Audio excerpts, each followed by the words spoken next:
Yeah, already Talia and the Azir focus away from Ucal in the mid lane. Ari has been a really impressive pick for me for Ucal, so kind of surprised to see that not prioritize a little bit more over the Azir, but I mean, Wukong, Sylas still left open, Poppy available as well. I'm curious to see though if FPX really want to go for the Sylas. I think Sylas is a strong pick, which they will pick up, but I think Care has been so instrumental to FPX's early game success in having control to roam around the map. Putting him onto something like the Sylas can hinder that greatly. Yeah, I think the big thing now is that the Sylas being locked in, especially when you've got something like the Gnar coming out on the side of TT for Hoya, means that you have got arguably the best ultimate available to you here on the Sylas. Is just so good. Summit has not played it, but I'm pretty sure Summit plays the Sylas counter matchup into the Gnar top side. So that actually could still be the Sylas top, so just bear that in mind. As we start to roll through this, the Senna going to be locked in here with the TK though, so still going to be waiting to see what the jungler will be locked in here for FPX. And for TT, okay, they're actually just going to go take the Ryze. I thought they'd actually take a jungler for themselves here and then continue to ban away jungle picks, but now with the Ryze locked in against the Sylas, will have good push against the Sylas, can look to roam, and I honestly think this is a really good moment for FPX to swap that Sylas into top lane. Yeah, we've seen it quite a lot as well. It is very much a flex that can work out. And like we just mentioned, the Gnar ultimate being hijacked away by the Sylas, probably the greatest one you can ever get. So he gets instant access to that at level 6. And we'll see now TT. They don't believe it, though. They want to get rid of the gangplank and make sure there's no real options available to the side of FPX. Like you said, someone hasn't played it just yet. And they're still honing in on that top side. So if this is a Sylas top, this is actually a huge win for FPX because they honestly got like 2 free bans away from mid lane. Yeah, I mean, it's in his top 8 most played of all time. He played in LCK Summer into the Kennen in 2020. Like, this is definitely something that they can swap. So I think this would be a really good moment and actually catch them off guard here. Could even go with an Orianna mid lane if you really want to. Go for great team fight prowess here for FPX. Trundle going to come through here, which I think is great against the mobile carries and a very short range TT. So I'm curious to see exactly... Oh, actually going to swap over completely. Going for the Hecarim here instead. So looking to be that engaged too. Yeah, I would really love to see an Orianna. I think you've such a short range composition on TT. Orianna bullies so heavily here in this mid lane. And you can set up, but no, actually going to go with the Irelia. So it will be the Sylas mid. And it looks like it'll be the Irelia going top here for Summit. So either way, we're still getting that counter pick for Summit. Yeah, you are still getting that counter pick coming in here. So it will still be very good for him to be able to try and set that one up for himself and his team. Now you got to round this composition out with a support here on the side of TT. You've got the Aphelios, so the Braum can do very, very well. Like you said, still very short range composition. The Braum will be nice to try and stop the onslaught literally coming out from FPX if he can get that Glacial Fissure down. But it is going to be locked and loaded. Very quick pick and bang coming out. I think both teams happy with what was left on the board. And with the Hecarim coming out from Clid, kind of a new pick coming out here onto the patch. Yeah, so I think there's a lot to dissect here. TT, very much a disengage style. Like, this is kind of a protect the Kepler style of composition, where you got a lot of lockdown, a lot of CC when we get to the later portion of the game. Not a huge amount of ways to start off fights, though. You're heavily reliant on, like, a flash engage. Excuse me, sorry, coming through from Beichuan. Hoya getting some kind of Mega Gnar ultimate off. But they do have a lot of tools in the early stages where Ucal should be able to roam and try to get that game snowballing in their favor. And although when we look across at FPX, they have got like counterpick for someone in the top lane in the Irelia. They have like things like the Sylas, which is incredibly strong on this patch. I'm a bit worried about them when it comes towards just how many dashes are in their kit. Because you're looking at the Poppy there, that steadfast presence is going to be a nuisance for the Irelia. She won't be able to dash around fights in the way that she wants to. Even if you end up getting ganked, a lot of Irelia's safety comes from that mobility, which won't be able to be a factor as much. Looking towards our Sylas as well, we actually talked about how against a Talia he can struggle. Same idea with a Poppy. He abscond, abduct, Kingslayer, all 3 of those very much focusing on that mobility. So I think you've got a good opportunity here for God, I'm blanking on his name now. TT's jungler, which I just said. Thank you, Beichuan. Cheers. For Beichuan to actually be a real pain in the side of FPX. Yeah, I think the Poppy does exceptionally well at just kind of really stopping a lot of what FPX want to try and do. We'll wait and see how it all ends up kind of panning out. I am curious to see what the Ryze can do as well, but we are going to jump onto the Rift. it is going to be game 1 of this best of 3 between FPX and TT. Remember, it's his big playoff implications. TT down in 11, sitting on 4 and 6. Very, very difficult for them to try and make this something work if they go up to 4 and 7. But on the other side of that, FPX 5 and 6, not exactly a million miles away from the Thunder Talk Gaming team. And honestly, I feel like both teams are going to be scrapping it out for any kind of an advantage as we finally do jump onto the Rift. The big question, though, is how we start to see these teams interact. We already kind of touched on the fact that Care has been... Oh, actually, hang on, might get some action here. A little bit of action. Remember, Braum has the best, probably arguably the best level 1 of anyone in the league. But we will see the ward being taken out immediately. Didn't even have to use a sweeper for that, but... Yeah, see TT trying to utilize that power for themselves. But like I said, the biggest question coming in for you, it's going to be how these junglers kind of interact. And honestly, for me, it's going to be about how we see Care kind of move around the map. Because we were talking a little bit in our own little time in rehearsal, and you were saying that Care, the way he moves around the map, that even just to create these little small pockets of fog of war to create advantages for him and his team, is honestly incredible to watch. It's really interesting, but unfortunately, I feel like with this matchup, it becomes very difficult for him to achieve. You will get pushed in consistently by Ucal on this Ryze. It actually is a real difficult matchup for Care. And a lot relies on trying to counteract the ultimate. So if Ucal goes bot, you take his ultimate and go top. It's about trying to cross map in this where you can actually shove in the wave as the Sylas. Now, when you get to, the mid game, that's where Sylas can offer a little bit more in team fights. But certainly in this laning phase, it will be incredibly tough for FPX to rely on Care in the manner that they have, especially when you look at Lwx and Hung already taking these rough trades in the bottom side. Yeah, that's kind of how it's supposed to go. You don't really have that much. We saw it in the last game in our last series where the Senna and Tahm Kench is fine post level 6, but pre level 6 you will just fall down about 20 CS or so. It is just par for the course, and we will see them kind of maybe work towards this one. I'm curious to see what someone can do now on this kind of a carry champion, because if you've been watching him so far in the LPL, he has played a little bit, I wouldn't say passive, but definitely a little bit more towards the weak side. A bit more self-sufficient is probably a better way to put it. A bit more self-sufficient in a way he's only been kind of setting himself up and not really been looking to try and garner resources from Clid. And so curious now with the Irelia, if he can get some of those resources, it can be a huge change in momentum. Yeah, I think he will definitely need it. And if I'm Beichuan, honestly, I'd be trying to focus this top side. He is moving down to the bot side, feeling like he has a gank here, though. And we'll get in behind Lwx. They have no idea. No, they've absolutely no clue, and they're walking forward now. We're going to see them try and maybe make this one work. They get Yao going in. They're going to try and get the land, the concussive blows. They do, but it's just a little bit too late. The root does stop anything else from coming out, so Lwx will get out with his life. Does lose both his summoners, but it's a trade of 3 for 2.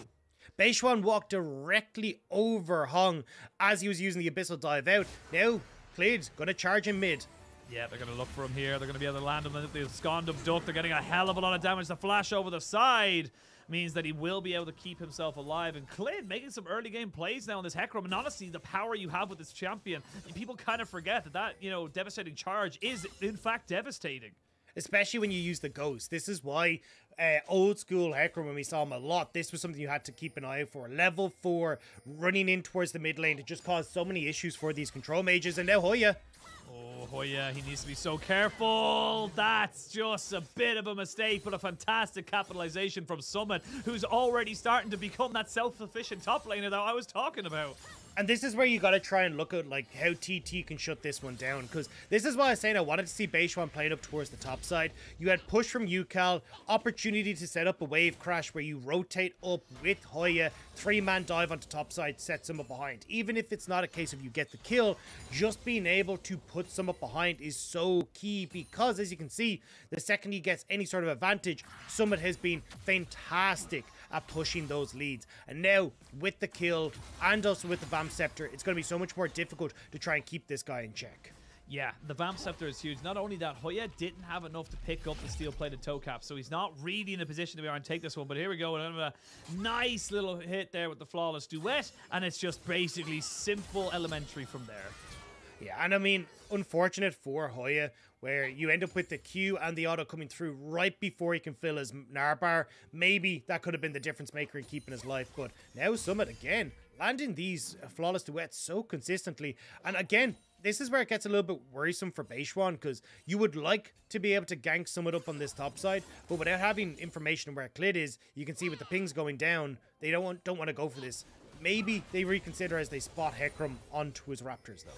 Yeah, they know that he's there, but at the same time, it's very difficult to remember, because remember, Hoya lost his flash. Summit didn't, so Summit still has that protection tool available to him. So we'll see how that top lane ends up going. And honestly, for Beichuan, going up against his old organization, Beichuan was behind the likes of Tien and even Bo back in 2021. Moved on to TT, has found himself a home here. Really is starting to work well with the likes of Ucal and Hoya, but coming against a very new, revitalized FPX, who honestly are, not even honestly, they are a completely different team, except for Lwx in the bot lane. I mean, it's been a bit of an impressive rendition to see the movements that FPX have made in the offseason, but they will not be able to kind of keep towards what has been their bread and butter for this split, at least, which is trying to go towards these dragons early. TT instead going to be able to move over towards that one and pick that one up for themselves. And I like the fact that we kind of saw TT setting this one up. Slow push coming in the bottom side. I was curious to see how they were going to try and utilize this, though, if they wanted to try and go towards dragon, or if Hoya would reset and maybe try and make a play up top side, because Clid now will be able to steal away some camps on top. You got a big wave that's about to crash into the top side. And also, Care just hit 6. I think Care's going to steal this ultimate, and we can look for a potential dive on top end. Yeah, Hoya coming in now to see if he can maybe deal with this. There is no smite here on Clid, so he's actually just going to have to give this one up. So not really ideal there for the Hecarim jungler. Kind of just wastes a little bit of time. And while he's been attempting a red buff steal, the actual red buff on his side has been taken away as Summit does get his stacks up and going to go straight in. There's the Vanguard's edge in, but the flawless duet isn't flawless just yet. Now Clid coming in on the top side. They're going to be able to get the devastating charge down. It is going to be tanking up by Summit, though, at the moment. And this isn't really working. While that's been happening, though, you did have a roam down this bot side as the Tahm Kench tried to turn it around. And we do end up getting 2 kills there. Hoya survives the onslaught, and they just turn it around on bot side for TT. It's just a numbers advantage. Care didn't take the ultimate in mid, so wasn't able to join in that play on top side. Hoya was able to delay that play so long that he's able to survive, and instead, Ucal goes, right, cool, Beichuan, you, me, let's go bot, let's get some kills. And this is just a really strange passage of play. We're probably going to go down towards that bot side. And yeah, again, exactly what you said. It's just Ucal and Beichuan having a numbers advantage, no level 6. It's almost like a carbon copy of what we saw against RNG, because the Senna Kench is so susceptible to these kind of moments when they don't have access to their ultimates. And you can see Hung there desperately trying to get a kill back for themselves, but not able to. And because you get that wave pushed in and great reset timing, TT now get to come back out onto the map, pick up the Rift Tower for themselves. Yes, you're getting Hung push it in on bot side, but I mean, Kepler now just gets to walk straight down towards the bot side, or actually Care. Why did you walk up on that, my friend? That's just not something you need to be doing. FPX, this is very not what we want to be seeing from them. We talked about them flying high. That's why we had the question mark at the top of the title, because sometimes these things just happen with this squad. Yeah, I mean, realistically though, TT are doing a fantastic job here. Now trying to see if they can catch Summit on top end as well. They do know that Ucal's on a ward, so Summit trying to see if he can stop his back, keep him interested in top side, but won't be the case. Either way though, a bit of a gold lead now, about 500 opening up for TT. 2 kills for Ucal, the ability to continue pushing these waves and start to roam around. He's also the one with Rift Herald, so we'll keep our eyes on this Rift Herald to see if Ucal wants to just drop it in mid, or if we get some really cheeky Realm Warp Rift Herald plays. Holy moly, that was a sentence. That's a mouthful. That's a mouthful and a half coming out. But yeah, honestly, I'm very excited to see what we can do. And I think Ucal has been one of the big standouts of recent days that kind of has honestly just pulled themselves up and said, right, I can't be making these mistakes. I can't be the one throwing these games away. So really impressed to see him kind of turn a corner, honestly, and make use of himself on this Ryze. And the Ryze is something we haven't really seen that much. It's kind of been trickled about there, but it still has so much capabilities of making things work. And speaking of making things work, we are going to see Clid and Claire, the CC combination in the mid lane, going up against the trio of TTs, but TT just not willing to take that bait just yet. They don't really have a huge amount of damage as of the moment, and they don't feel comfortable taking a full 3v3. You don't mess with the Beichuan duo. Beichuan and Yo are everywhere together the second they get these sorts of advantages, and always giving those resources to Ucal. So you can see there, just sitting, maybe looking for a pick, just getting some vision control on the spot side. And with the amount that they've already set up, it definitely feels like the play here is Ucal now TPing back into mid with the Crown of the Shattered Queen. He's going to shove mid, instantly roam bot side, look for the Realm Warp into that Rift Tower play onto the bot tower. But you can see that FPX are trying to already be in a position for that, with Clid being on this bottom side. Care needs to get a reset before this play on the bot side happens. Well, he's looking for a reset, but at the moment he's currently being pushed back by Ucal, who's just abusing him in this matchup. The extra range, the extra kind of damage you're able to get down, and we will see now the Gravitum come out here as Yao gets a good Glacial Fissure across two of them. They're going to try and get the Realm Warp here as well, as Ucal's find himself back in familiar territory. There's a Devour, though, really nicely done here by the FPX bot lane to keep themselves alive. You do have Clid on the backside of this one here, as does Care, who TP'd in. But at the end of the day, no one goes down, but they're still hunted here as TT. Yeah, Care just about got that reset we're talking about in to make it down to this bottom side to cover the play. Now Summit finding Hoya, knowing there's no one about. There's no one about. It's a straight 1v1, but very difficult to make that one stick, even with full stacks on the Conqueror, and of course on the passive there for the Irelia, not quite able to make that one stick. But you can see Hoya really struggling now on this top side, and it's honestly been kind of left on an island really by TT. TT kind of said, look, Hoya, I'm very sorry. You're going to have to sort yourself out, because bot lane is where we're looking to capitalize. And Blade of the Rune King completed by Summit makes that matchup so much more difficult. And TT, as you say, just going to go, right, well, Hoya, you take your beatings. We're going to go for dragons. We're going to start stacking these. And no Cloud Soul means that TT may actually reap the benefits from this. But FPX, with Summit roaming down, want to answer. I mean, they used an awful lot of ultimates in the bot lane as TT, so not really that afraid here, as FPX still had the hijack, still had the onslaught of shadows. So yeah, they're just able to kind of roam down someone who had the priority in top side and just kind of make use of this move. So really nicely done there by FPX. It will be an Infernal Soul, so very hotly contested for both teams. And yeah, FPX a little bit shaky there for a few minutes, but they've stabled the ship again. This is what we're talking about though, with Summit being able to use his wave state really effectively to actually get these advantages for FPX. Because we saw him take that heavy trade against Hoya, and he knew that Hoya had the TP, but what he really wanted to do was get that TP out of Hoya, because someone was going to be able to push the wave regardless. It's very easy as Irelia when you're uncontested in lane, and then be able to start roaming down, knowing that Hoya had to TP back to the top side. And it's these like little things that have made such a big difference for FPX, where it's not like Summit needs Clid there, right, to make that play happen. He already has the advantages from the counter pick or from the matchup. But being able to utilize them effectively to then look at how that can support the team is why Summit's been such a good addition to FPX.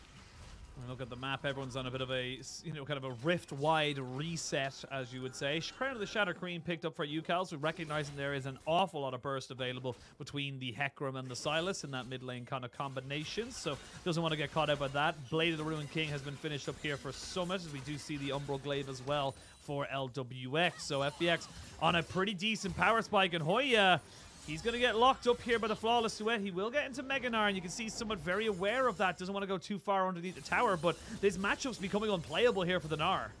Oh, I mean, it's already gone for. Dear. To stop the reset. It's over. It's a little bit is over. It? Clid? Oh, go see the onslaught of shadows coming. Flash away by Hoya. Clid almost goes down there, but Summit now chasing him down. Care as well, saying, look, I will find you, little man. I don't care if you're in your pajamas. And, ooh, as I say that, Hoya, he's making this one interesting. And now they recognize there's three people topside, so they're going to try and make this one more beneficial for TT in the bot lane. Lwx trying to see if he can run away. The Dawning Shadow, not quite enough. It ends up being a trade of 1-for-1. Ucal, though, still pushing on this bot side. Clid is here. The flash into him, though, means you will trade it back in. 2 kills for Ucal. 4-0 on 1. Ucal in this Ryze is popping off. And Kepler is going to be able to get this bot line turn as well. So good roams from TT. 2 kills, a terror traded back and forth. Means that TT will still get to keep their lead. Full control over this bot side as well. Looks like they're going to take every camp from Clid on this bot side of the map and make sure he just has no reason to be down here. Rift Tower, though, is up and available. And with FPX having control over top side, they will at least get that objective for themselves as well. And we'll have to see if they can put more of these resources into Summit on the side lane and get more of the towers for this Irelia to open up side lane pressure. But we just catch it here. Kepler gets the CC down. Actually, doesn't even get the CC. Beichuan just managed to get the engage. Ucal's in a great spot, lands the CC that he needs onto the Tahm Kench, and from that they just feel confident enough to run through this tower. Crown of the Shattered Queen on Ucal doesn't mean he has a little bit more of that tankiness in him to move underneath that turret. Rift Tower was taken on the back of it as well, so it ends up being a trade of a turret for turret. 2,000 gold lead actually being built up here by TT, and it kind of does come from the Aphelios' CS lead, but Summit does have one of his own, so it feels like we are starting to move towards a Summit versus the world situation here. You do have the Senna and the Tahm Kench, lots to be able to keep that Irelia alive. And already Hung, you can see, he doesn't really feel super comfortable. This is something that I've noticed throughout the entirety of FPX's split so far, is that Hung is great when he's on something that can be able to engage, when he's on something that can be a little bit more frontliney in the sense of like an Alistar, a Nautilus, or even something like a Leona. Things like the Tahm Kench don't really feel that comfortable for him, so it is a little bit of a learning curve for him to try and just kind of whittle that one back up for himself. But they lose mid lane turret, TT now back themselves away, and they're going to be able to cover bot lane as well. I think that it's a little unfair in this game to give Hung stuff because he's had 4 members bot lane every single time. And to be fair, he's been doing a fantastic job with these Devours to actually keep Lwx safe. Like, he's doing everything in his power. Even when you look at the initial gank that we saw come through from Beichuan, it was Hung's knock-up on the Abyssal dive that actually caught out Beichuan and stopped them from being able to die. So I honestly think Hung has been having a great game. It's just really unfortunate that TT have put so many resources bot side, but it is like bot lane suffers so Summit can live, and Clid and everyone now going to make sure that Summit's having a fantastic time right now. Yeah, they will shatter the crown of the Shattered Queen as they try and push this one in. The Rift Herald should get her charge off and get themselves onto the tower. And then the dragon spawning in 14 seconds. That's going to be the next focus here for FPX. They are going to try and utilize this big power spike where they've got the Turbo Chem Tank and the Everfrost here onto the Sylas. I will say, though, the Seraph's Embrace is going to be stacked up here for Ucal, and he's already TPing in with an exhaust in hand. So he's in a position to try and maybe contest this one here.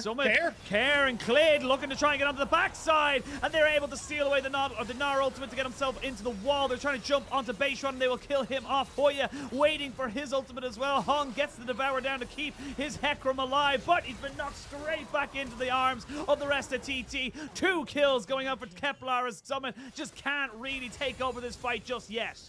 No, there's too much CC there. Too many denials of entry on TT's side. That's exactly what we talked about. Having this steadfast presence, having Yo-Yo on this Braum, it's a full circle of protection for Kepler, who picks up the duo kill, and now also the dragon for TT as well. Great fight for Thundertop.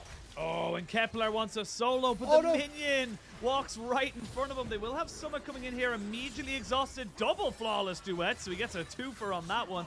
The Ryze ultimate has been stolen by Care. And Care just having to walk away from that one there, but you can see the carries of TT, Kepler and Ucal, 3-0-3 and 4-0-3 respectfully. They are just huge in these fights. And this was a great engage from Care here. But with Kepler flashing over the wall, he's now out to safety. Ucal is still only TPing in, so a huge amount is dumped onto the front line. But watch Kepler, right? Summit would love to be able to threaten him, but you got Yo-Yo who's sitting right there beside him as well, making sure that he's going to be totally fine. So Summit knows the second he goes in, he's just going to be CC'd down. All those shurikens going to go directly into his face, so actually not able to commit to the fight, and that's why the death ball of TT could continue moving on forward onto the rest of FPX. It's a big kind of proponent of the Ryze, the ultimate, to set up to yourself, to put yourself in a better position to... He was bot lane, all of a sudden he's right beside Kepler, so very difficult for FPX to really go for something there. 2,500 gold lead, gonna sneak itself up to about 3,000. They are gonna try and maybe punish Hoya here. Does have flash and ultimate, but they are willing to fully commit to this one here. He hops away, they smite him off, but he's dead. Nothing he can really do here as he's going to try and flash to delay a little bit more time. Execute comes onto Lwx as Hung actually needs to be a little bit careful. Huge. Yeah, that's huge. Lwx not being there is huge. Yeah. Now you get to push. This is a disaster. Like, Lwx needed to survive. You won't get bot tower now, and you're losing it. That's a massive blunder from Lwx. Yeah, it's a little bit of a moment there for Lwx where they end up getting themselves another tower in mid, a tower in top as well. You trade it back eventually for that tower in bot lane, but TT, they're just calling FPX at every moment, and honestly, it just feels like FPX are kind of floundering. Yeah, I mean, just little mistakes here and there coming through to bite them. Summit not really being in a position to fully carry this, but yeah, we'll have to see what happens, because Lwx just gets left under tower. And the fact that they've already taken 1 or 2 shots, they heal and everything. Oh my god, that was so much ramp-up damage. Lwx just not having the creeps, finding that a little bit unfortunate. And now, you're just not in the best of spots. And look, I like the build coming through from Summit. This is something that we've seen a lot in Korean solo queue on champions like Renekton, Irelia. It's the Blade of the Rune King Sunfire, because it does give you a lot of tankiness for team fights. And you can rely heavily on the Blade of the Rune King for slows. The percentage health damage means you're a massive threat in side lanes. It all just works out super nicely. But it does mean that the amount of gold that has been given to Summit, not having the massive threat to kind of go, oh, I can actually just, you know, just rip through these turret structures incredibly quickly. You now kind of have to fight as FPX because TT are being able to trade so aggressively against you, and it's just not quite working out as FPX would hope.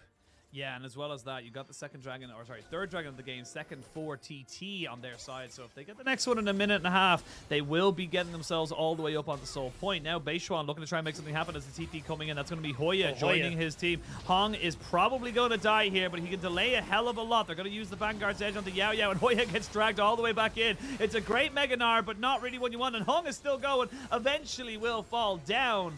And now you got to see now FPX, they don't want to take any more of a fight. So 1-for-1, and FPX is the team behind. You take that. Yeah, TT, some questionable TPs have definitely been involved here, but we're going. They're going to go straight in on top of them. It looked like an absolute myriad of people there. Someone has to flash over the wall. And TT, they get themselves a tier 2. It will be traded for a tier 1 in mid lane, but this is kind of TT bringing the fight to FPX. Yeah, and look, the team fights have not been the strength of TT for a long time. When you look towards how they actually look to set them up, coordinating the plays, and you got to see a little bit there with Hoya going too deep, the rest of the team trying to focus on the Hong and not actually trying to save Hoya or like work with their front line. But it still means that they're able to get this tier 2 in top side. The resetting time for the Dragon as well, as we're just going to follow an auto shot all the way back to Summit. How far back does it go? I thought it would land near Summit, but does not. It goes right back to Poppy there. But 20 seconds till the next dragon spawns. FPX do have a TP onto Summit, so he could look to try and TP in here now that he has got the Sunfire cape finished off, or Sunfire Aegis, excuse me, alongside that Warden's Mail. But with the Zonya's picked up here for Care, he does have the Gnar ultimate, but he's had that for a while, so he's going to have to get rid of it soon. Yeah, that's the problem. He slowed in that last fight. Hoya, though, will have that ultimate backup available, whereas you're still waiting on the Vanguard's edge. The ultimate for the Hecarim has just come through, but Care. Fancy feet keeps him safe. That was a close one, and now Summit TPing into the pit. He's TPing into the pit, but he has no flash because he lost it in that last play. So now we're going to see the Dragon just kind of procced off a little bit here. Hoya taking a little bit of damage. The Devour has to come out very early. Beichuan, though, has to flash away because he knows that the Onslaught of Shadows is coming in. Hoya gets a great ultimate into the back of the pit. They take out the Tahm Kench. Look at Kepler. Look at Ucal. They're untouched in this fight. FPX really trying to hard force this one, and TT just say, no, you can't. Yeah, Hong ends up bringing Summit into the fight with the Abyssal Dive, thinking, hey, look, I'm going to get you back into position for this fight. But only ends up launching himself and Summit with Clid into the waiting arms of Hoya. And now TT move over towards the Baron. TT in our playoff bout, looking strong in game number 1. Yeah, very much so. Just kind of constantly calling FPX's bluff. We thought this was going to be a Summit carry kind of game. He got that solo kill. He was able to make so much work in terms of the top lane happen. But like you said here, they're just not really in a position. That TP is very questionable when Summit doesn't have any support whatsoever. They're on the side of the wall. Yeah, it was a panic one for Care. He thought he needed to be there. But now watch this. Hong, Abyssal Dive in. But it just means that he goes in, not even with Summit, which was his plan initially, to bring Summit into the fight. But it meant that it could have even gone more sideways, to be honest, because Hoya hits Mega Gnar at the perfect time, gets that ultimate, and able to take the fight. So now FPX a 5,000 deficit. They haven't really got the damage in Summit to carry these fights through anymore, even with the Frozen Heart as well. He's definitely built more for the team fights, but remember what we said. Great peel from TT. Beichuan and Yao Yao have just been playing bodyguard for Kepler. 405, the 3-item Aphelios, is tearing up these fights. And when he only needs one more Inferno Dragon for that soul, Baron is up for him as well. It's so difficult for FPX to get access to this backline. I mean, look at the items on the 2 carries of TT. Ucal and Kepler. You've got 3 apiece. You've got the Rabadon's Death Cap here. And honestly, I love this pickup here from the side of Ucal because there is no magic resistance. There's literally a pair of Merc Treads, and that's about it from the side of FPX. So you're not really in a position to try and just, you know, deal with this Ryze. You still got a stopwatch in the back pocket as well. Using this Baron buff as well. Yes, you get Care on the top side who takes away a tier 2, but you might lose your base all of a sudden as TT just barreled through down the bot side and say, cool, we'll take everything. I mean, already the inhibitor gone. Now you get the push coming through from Ucal in this mid lane as well. It's been set up beautifully by TT. Now, you do still have to be careful. This is a very short-range composition from TT, and a big ultimate from Clid. Summit on a flank could spell a disaster, and you can see TT hyper-aware of that, just playing this nice and slow. You gotta play it a little bit slower here on the side of TT. FPX still very much in the hole about it. You've still got about a minute left on this Baron, so as much as the reset came in there for Hoya, he's got a TP there. You've got the Keeper's Verdict, going to be used by both Care and by Beichuan, but I think Care had his eyes on the minions, so just get the minions away from the tower. Clid put himself in a position to maybe look for a flank, and that does deter TT. But 2 minutes time until the dragon spawns, and the base has got to just been pushed in constantly here by the side of TT. They're constantly looking to try and make sure that FPX just don't get a look in to get any vision control.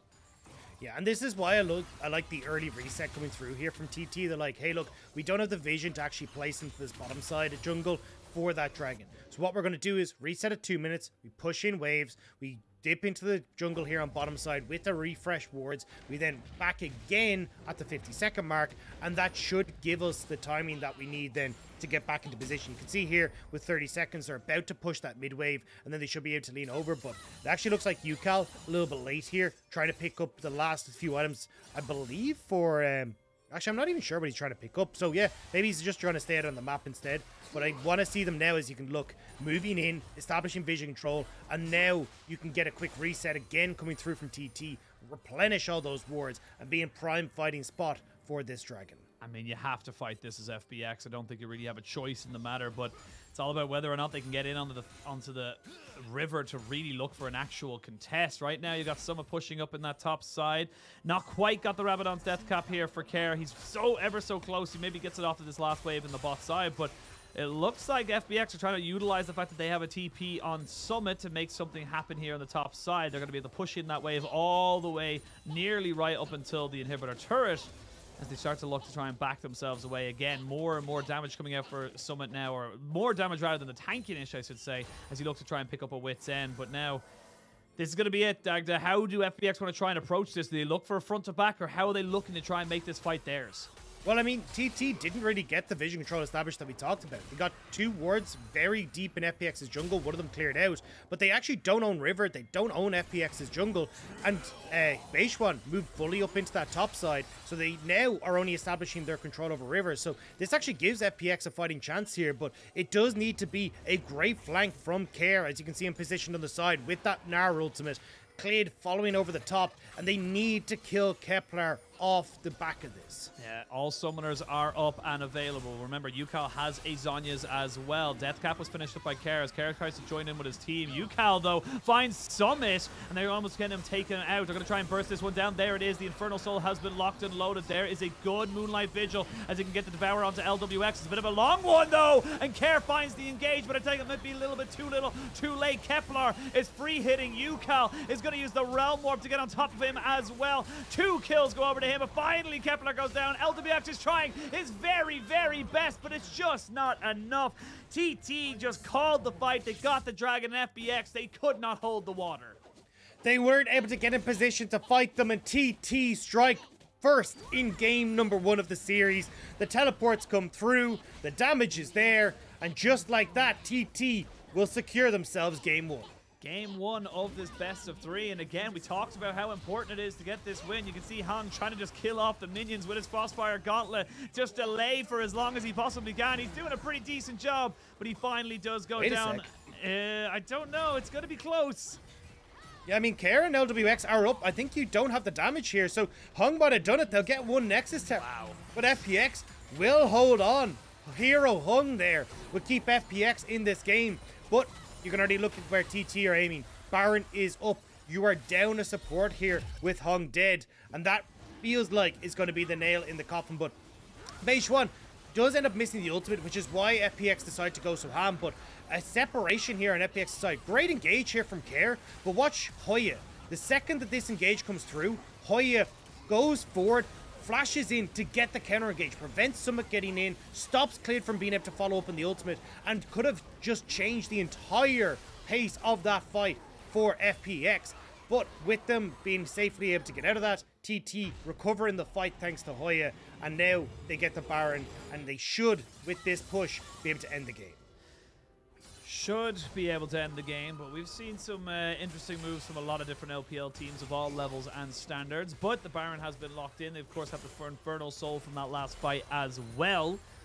And now we're starting to hit pretty much full items coming out for both teams. Both the AD Carrios waiting for the kind of fourth item. You're nearly on the Banshees here for Ucal, who's just been absolutely exceptional. 5-0 and 10, 100% kill participation throughout the entirety of the game. Really has been just exemplary here for the side of TT. And for FPX, honestly, it's a rough one. I feel like they just weren't really able to make the things happen. You can see it was very small little errors like Lwx dying to that bot lane dive, not quite able to get the kill onto Hoya when they went for that top lane dive, and it just never really came about. I will say they still have options available to them if they can find picks, but already Beichuan kind of roaming around like he doesn't want to get picked off anyway.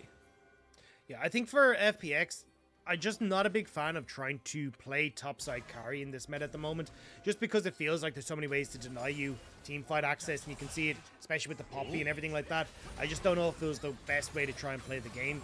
Now, though, TT reaping the benefits of those advantages they got bot side, as Hoya goes on to Clid.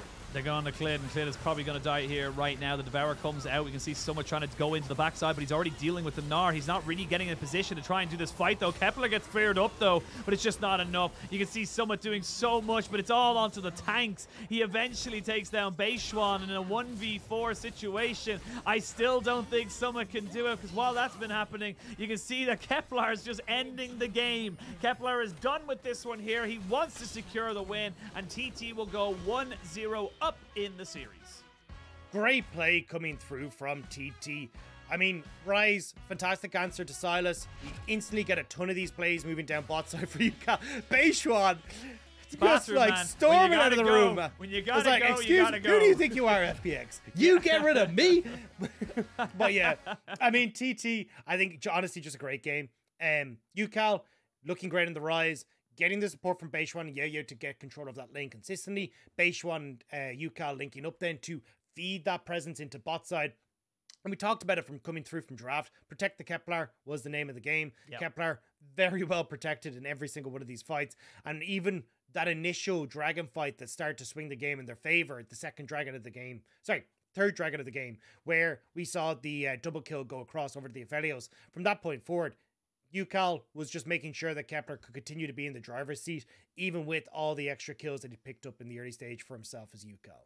Yeah, it just felt so smart and so clean from the side of TT, and they didn't really give an opportunity for FPX. And again, it was sloppy from FPX in terms of their cross maps, but it was just TT saying, cool, you overcommitted on top side, we're going to commit bot side. You overcommitted top side, we're going to commit mid lane. There was just so many smart moves coming out from TT, and honestly, a really refreshing look from them where it didn't really feel like they were ever out of control of this game. Once they had that little bit of an advantage, they just felt like it was FPX playing catch up the whole time. Yeah, and I think that's the beauty of what TT has become. Like, I really enjoy watching this new version of TT. I think they have a really good understanding of how like Yo-Yo and Beichuan can interact, how to facilitate Ucal in the mid game, and setting him up to be kind of the person setting the pace of the game. Oftentimes you've seen on the Ahri where he's roaming a lot with Beichuan and Yo-Yo. This time though on the Ryze, it just even fits in more so than we've seen in the past. And Kepler has been a major benefactor of this, because obviously Kepler are not exactly the most talked about AD carry coming across from V5, but with the way that TT play, he's just been so well set up, and it becomes very easy for him to be a massive carry when he's just got all these resources dedicated to him in the bottom lane. Yeah, again, got everything he needed to. It was very much like you said right at the start of the show. It was about Kepler. It was about protecting him, making sure that Summit couldn't get on him. And even that last fight, yes, Summit was able to kill off, literally probably could have killed off 3v2 or 3v1 on his own, but it didn't matter because the person he needed to kill was Kepler. He was the person who was the most valuable